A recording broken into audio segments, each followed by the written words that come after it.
I-share ko sa inyo kung paano mag-lock ng ating mga profile Facebook page. Ayan guys, ito yung aking Facebook pala.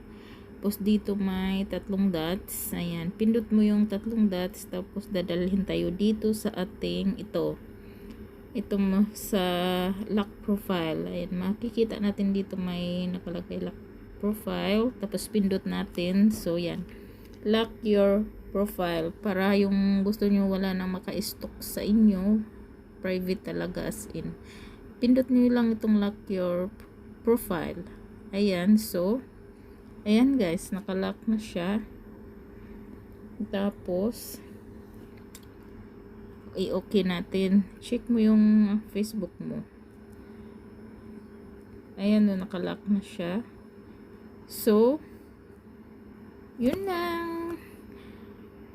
Paano mo din siya i-unlock?